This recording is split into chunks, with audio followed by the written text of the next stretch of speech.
Assalamualaikum warahmatullahi wabarakatuh. Saya Siti Fatimah Zahro, mahasiswa Universitas Nurul Jadid, Prodi Ekonomi Syariah. Di sini saya akan menjelaskan sedikit tentang manajemen investasi syariah. Apa itu manajemen investasi syariah? Manajemen profesional yang mengelola beragam sekuritas atau surat berharga seperti saham, obligasi, dan aset lainnya seperti properti dengan tujuan untuk mencapai target investasi yang menguntungkan bagi investor.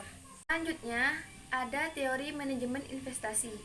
Secara umum, investasi berarti penundaan konsumsi di masa yang akan datang. Nah, dari sini investasi diawali dengan mengorbankan potensi konsumsi saat ini untuk mendapatkan peluang yang lebih baik. Di sini ada dua karakteristik investasi. Yang pertama, modal sebagai penentu keputusan, dan yang kedua, waktu yang tepat untuk mengambil keputusan. Selanjutnya, ada macam-macam investasi. Yang pertama, real investment. Nah, real investment ini berhubungan dengan bisnis di sektor real. Dan yang kedua, financial investment. Financial investment ini investasi yang dilakukan pada aspek keuangan seperti obligasi, saham, reksadana, dan pasar modal. Next, ada beberapa konsep dasar investasi. Yang pertama, pengaruh waktu dan pilihan. Dan yang kedua, prinsip compounding. Dan yang ketiga, risk return trade-off. Yang keempat, pilihan yang rasional. Yang kelima, diversifikasi. Yang keenam, waktu investasi. Investasi dalam perspektif Islam. Dalam berinvestasi, kegiatan mengembangkan uang untuk mendapatkan keuntungan, yaitu motivasi yang menjadi dorongan utama para investor. Syukurlah investasi ini mempunyai banyak pilihan dan cara.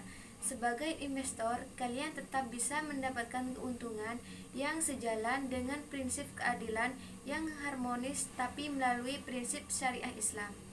Investasi ini bentuk aktif dari ekonomi syariah Islam. Sebab setiap harta ada zakatnya. Salah satu dari hikmah dari zakat ini yaitu mendorong untuk setiap muslim menginvestasikan hartanya. Di sini ada beberapa skema investasi syariah. Yang pertama, musyarakah, yaitu melalui pengelolaan usaha bersama dengan menggabungkan modal antara pengelola usaha maupun investor. Jadi, modal berasal dari kedua belah pihak. Dan yang kedua, mudharabah, yaitu skema investasi syariah melalui pengelolaan usaha dengan permodalan penuh dari investor kepada pengelola usaha. Dan yang ketiga, skema jual beli. Dan yang keempat, skema sewa ijarah. Dan yang kelima, skema sewa dan jual beli. Selanjutnya, prinsip ekonomi Islam dalam investasi. Ada prinsip-prinsip Islam dalam muamalah yang harus diperhatikan oleh pelaku investasi syariah Islam. Yang pertama, tidak mencari rezeki pada hal yang haram. Dan yang kedua, tidak menzalimi dan tidak dizalimi.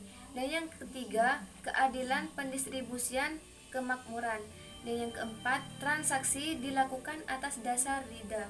Dan yang kelima, tidak ada unsur riba. Proses manajemen investasi syariah. Ada beberapa tahapan dalam pengambilan keputusan investasi syariah. Yang pertama, melakukan screening objek investasi. Dan yang kedua, menentukan tujuan investasi. Dan yang ketiga, analisis sekuritas. Dan yang keempat, pembentukan portofolio. Dan yang kelima, melakukan revisi portofolio. Yang keenam, evaluasi kinerja portofolio. Mungkin hanya itu saja yang bisa saya presentasikan. Kurang dan lebihnya saya mohon maaf. Wassalamualaikum warahmatullahi wabarakatuh.